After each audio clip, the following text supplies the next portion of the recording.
before you do something to me. Ooh, no, I never get over you. And I've been waking up with you. And I was slipping. What's up, you guys? It's Zeta May here. Welcome back to my channel. First and foremost, I want to say thank you to everyone who liked, shared, comment, gave me feedback from my very first intro videos. Greatly appreciated. I know a lot of you guys are telling me that you were having trouble with subscribing to my channel. Hopefully, fingers crossed, I got that issue fixed, and but we'll see going forward. I'm gonna jump right into it. This video will be about how, of course, I found out I was pregnant and what everybody's reaction was. So hopping right into it. So we moved to Dublin like 2011. I'm not sure. I've been baking cookies, y'all, sorry. So we moved to Dublin in 2011, and that's originally when I met my child's father. So some time had went by. It's not like boom, I met him, boom, you know, whoop de whoop, no. So I met him back in 2011 when I very first moved to Dublin. And at first, I was like, he's a butthole. No. You know, I was focusing on school. I'm young as heck. I'm cool. Like, I'm just school, you know. So my attention wasn't really focused on anybody. I was a new girl. I didn't really want to talk to anybody because we had just moved back from Louisiana. And so, you know, I didn't really know anybody, and I didn't really want to know anybody. I just wanted to come there, do my schoolwork, and go home and tend to my life at home. So yeah. So my 7th grade, I want to say my 7th grade year, I met the guy who is my child's father, and we met on a school bus, kind of, sort of, in that school. I rode his aunt's school bus, and kind of from there it just went forward. So we always saw each other in passing, you know, hey, bye, blah, blah. So my 8th grade year, well, my 7th grade to my 8th grade year, I lost my grandmother, I lost my little cousin, roughly in a week apart. And my grandmother pretty much raised me because my dad was in prison and my mom was a single parent. So my grandmother was the person who kind of helped my mom when she needed a break and stuff in that nature. And I lived with her for a little bit of my life. And so, I don't know, I say I was in a vulnerable state now thinking about it, but back then, I just knew I was in love, you guys. Going into my 8th grade year, finding dandy, I ran track through middle school, and going into track season, me and him, we were always together. When you see him, you see me. When you see me, you see him. We practically lived together, pretty much. And so my mom was not one of those moms in the beginning who would let me do anything. I couldn't leave her eyesight. I couldn't spend the night. I couldn't go to a friend's house. I only had one friend growing up whose house I could go over. Other than that, all of my other friends would either have to come over or I would have to see them at school, hey, bye type thing. Middle school was pretty much the same thing. But after I lost my grandmother, my mom, and my little cousin, my mom got a little bit more lenient, I think. And so I was able to go away and then come home, and then I could have like my guy friend come over, things in that nature. So going into the end of 2012, my mom was just like, you know, you're spending a whole lot of time. My mom was just like, you're spending a whole lot of time, you know, you're getting away from your academics. I see you're changing your grades a little bit. Mind you, I'm a straight A student, so changing grades means anything like a 90 or below. But anyways, like, she just felt like I was being consumed with things that I shouldn't be at that age. And so being so young, I was like, whatever, you know. I'm at this stage where I'm a teenager. I'm like, whatever, I'm gonna do what I want. She, you know, she doesn't know what she's talking about. And so I kind of just brushed it off a little bit. Sorry, mom, if you're watching. And I still did what I wanted to do. And so going into January 2013, I was doing my conditioning for track season. So I'm running, I'm weightlifting, I'm doing all this crazy ab workout stuff. And so I didn't really see a change in it. I think I got pregnant like December 2012 or like January 2013. But anyways, I'm conditioning for track season. So I was always able to keep up with everybody. I was like, I was in there. Like I could do everything. So I start conditioning, I'm getting ready, I'm pumped, I'm ready for track season, like let's do this. It was really the only sport I played growing up. Yeah. But anyways, so one day I'm running, I'm doing my ab workouts, I'm doing everything that we do for conditioning. And all of a sudden I get sick. I start throwing up, but I only throw up blood. And so I'm like, well, maybe I'm dehydrated, maybe I'm not consuming enough water, maybe, you know, it's because I haven't really eaten today. I don't know what it is. So I throw up and I just get back into the groove of it. I start doing my running, I start doing everything that everybody else is doing. And I didn't really think much about it. So I'm going on, and I'm feeling nauseous, but I'm not really thinking about it because I didn't really eat. Like I would come home, maybe I eat some vegetables and that's it, drink a little water. Powerade, Gatorade, that's it. I didn't really eat a lot of meats. Didn't eat a lot of candy or anything like that anyways, but I was thinking maybe it's just this conditioning kicking my tail.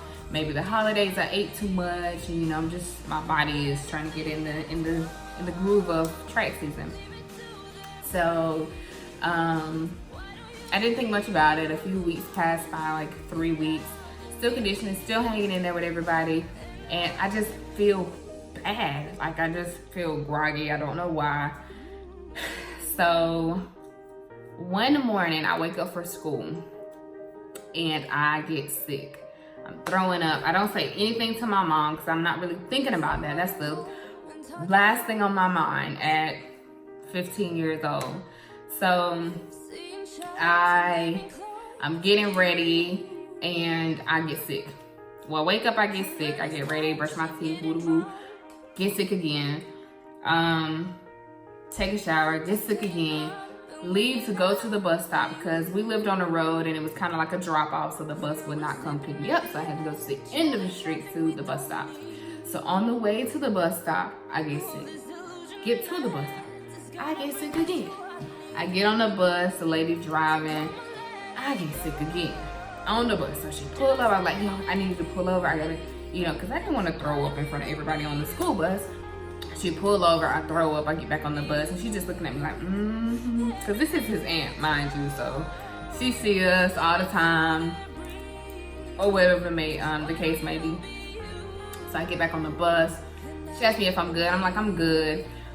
So I get to school, I go eat breakfast with my friends, and I can remember it's so disgusting.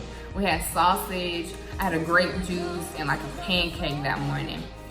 Mind you, here's the lunchroom. You go around the curve into bus a left, and that's the hallway that I'm on. Get that far from the cafeteria, and I get sick again. So at this point, I'm like, you know, maybe I got a virus. I don't know what's going on with me. I can't stay here. I'm weak. I done threw up 5-6 times before class even starts. So I text my mom, I'm like, yo, I do not feel good. I've been throwing up since I got up this morning. Can you please come get me? So my mom had my best friend's mom come get me because at the time, we were going through a really hard time and we didn't have a vehicle. But my best friend that I met from 7th grade, her mom and my mom became best friends. So, and they live right around the street from us. And so she came and got me, she took me home. And I get home, I get in the bed, and then I close my eyes. I tell him, you know, I'm not feeling good, I was sick. And he was like, well, maybe you're pregnant. I'm like, not me, no. And I told my mom, I was like, because I started thinking, I was like, you know what, I haven't had my menstrual cycle. You know, I've been throwing up for a while. I haven't been able to keep up as much at track practice. Maybe I am. Maybe I am. So I text my mom. Mind you, we're living in a trailer. She's in the front in the living room. I'm in the back in my room, and I text her. I'm like, I missed my cycle, but I don't know why. Y'all, we don't have a vehicle, mind you. Now, the store is only like 5 minutes down the street. My best friend lives like 2 miles down the road. And so when I say I had a pregnancy test in my hand in 5 minutes, it wasn't even funny. So my mom, I'm taking it, text my best friend's mom, or called her and told her, and she brought me a pregnancy test. So my best friend's mom brings the test back to me. So I'm like, hello. Like, I'm nervous because I'm young. Like, this is the last thing that I would think would be happening to me. So I go to the bathroom, and I haven't even been drinking anything that day, so I didn't really have to use the bathroom. So my best friend's mom comes from the front of the house to the back, and she's like, okay, listen. Well, first she's like, have you done? I'm like, no, I don't have to do anything. So, and I'm nervous, so that makes it even worse. So she's like, she has this brilliant plan. She brought me a Mountain Dew. She said, if you're not pregnant, we'll tell her. But if you are pregnant, me and you will figure this out. We will decide what you want to do. You know, me and you will work this out. And we'll just tell her that you're not. So this makes me a little bit more confident, whether I am or whether I'm not. You know, I'm still gonna be living, you know? So, because I just knew my mom was just gonna go haywire. My mom was very, like, I just knew. My mom is crazy. So I was like, Lord, I love my life. This is the perfect plan. So she goes up front, like 5 minutes pass by. I'm like, okay, the Mountain Dew working. You know, I do the test. And I'm just sitting there, and it seems like forever. It's just taking forever. So I finally look over, and my heart drops. Like, drops. It says that I'm pregnant, you know, the 2 lines. I'm like, you know what? This is a cheap test. Maybe it's wrong. I need another one. I'm not taking that answer. I can't. It's a cheap test. You know, it's store brand. It's cheap. It could be wrong. It's not happening to me. Not my first time. No.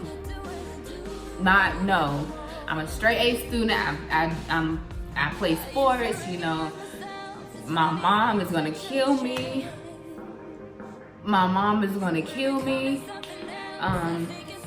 So a couple more minutes pass by. I have enough to just like calm myself down. My aunt comes. Well, I call my best friend's mom my aunt. So my best friend's mom comes back, and she looks at me, and I look at her, and she looks at the test, and then she looks back at me, and she closes the door, y'all.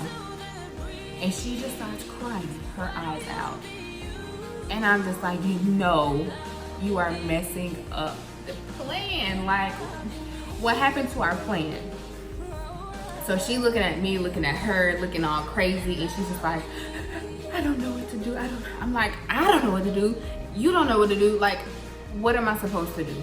So I'm like, I don't know what to do, because she's crying hysterically. Like, when I say hysterically, you guys, I remember when I was younger and my mom beat my tail, and I had like one of those cries. That's how she was crying. Yes, that's how she was crying.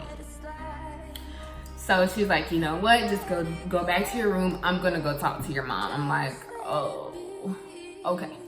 So I go back to my room. She goes up front. I literally hear every step she's taking. Every step. And I'm just thinking, like, I don't know what my mom's reaction is going to be, but I know I'm not going to like it. So she gets up there. She sits down by my mom. And my mom is sitting there waiting for her, of course. I have my room is quiet. The TV is off. The air is, like, the heater, everything is off. So I'm just waiting to hear my mom coming back there where I was. So my best friend's mom sits down, and my mom looks at her. She looks at my aunt. my best friend's mom, and she starts crying again, hysterically. And my mom just looks at her and she's like, so I'm taking it, she is. And she's just like, yes. I'm like, no, why? And so she's up there for like a good 15-20 minutes, still crying, talking to my mom. She leaves. My mom gives it a minute. I'm just like, it's about to go down. Like, I'm praying to God my mama does not come back there, because if she was coming, I knew. So my mom sends me this text message, you guys.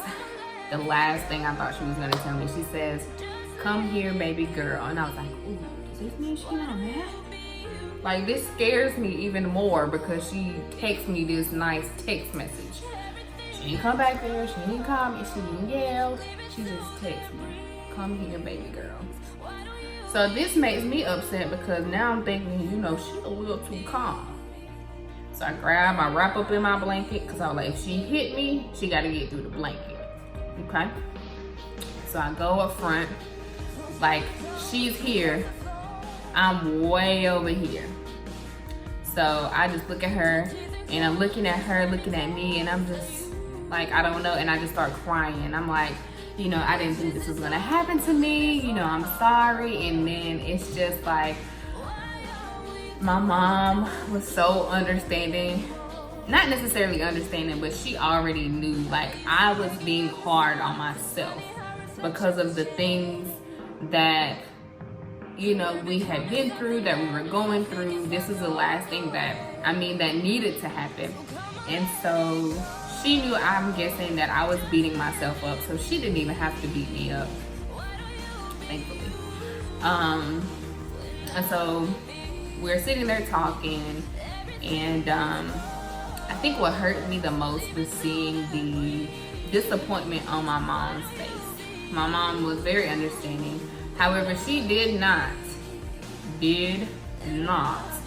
want me even looking at my child's father. She didn't want me to talk to him. She didn't want me to see him. She didn't want him to see me. She did not want to see him. So we're talking. Anyways, a few weeks later, we have my first doctor's appointment to actually confirm it, and of course they confirmed it. And I can't go by their answers, because they got state-of-the-art technology that's confirming this information. So I go in, and they said I was like 6 to 8 weeks pregnant. This was Valentine's Day. Valentine's Day 2013 is when my pregnancy was confirmed. And I don't know, it just was like, ugh, not me. At the moment, I really didn't know what I wanted to do. I know that I still wanted to go to regular school. I still knew that I wanted to go to college. I wanted to do track. I wanted to do softball. I wanted to do all of these things. I still wanted to go to prom. And here I am, going to have a child my freshman year of high school. So my mom, at first, she was really supportive. She was taking me to my doctor's visits. We got a vehicle. Our finances started getting a little bit better. However, she still did not want me to see my child's father. She didn't want me to talk to him. I'm still being stubborn, but I learned my lesson eventually. My grandparents were really upset. Some people in my family wanted to go half on an abortion with me, wanted me to get an abortion, wanted me to give my child up for adoption. But essentially, of course, the decision was mine. And of course, I made a decision to take care of my child, to keep my child, because I felt like, even though I was young, I still was not the first person who was going to be a teen, pregnant, single parent, if that was going to be the case. So I decided to keep my child. I had a really stressful pregnancy. My dad, who spent 13, 14 years of my life pretty much in prison, when I felt like I needed him the most, he was not there for me. He did not talk to me. You know, I ruined my life. I made the biggest mistake of my life. You know, how could I do something so stupid? He didn't talk to me. He, you know, at that point, I think that was when I was like, I know I disappointed a lot of people, and my dad of all people, and my mom, of course. Those were the two people who I never wanted to hear that I disappointed, given, you know, the way my life had been. I just wanted to be the stellar child, the bright child, the smart child, the did everything right child, and I was the complete opposite. And so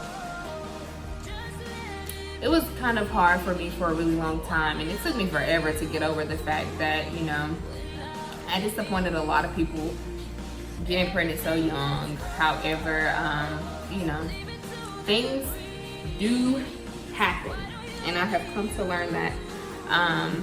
But anyways, I had siblings that wanted me to get an abortion. I had siblings telling me that I wouldn't be anything, that I made a big mistake, that I wasn't anything, and I should be embarrassed with who I was. I was an embarrassment to the family and all of that.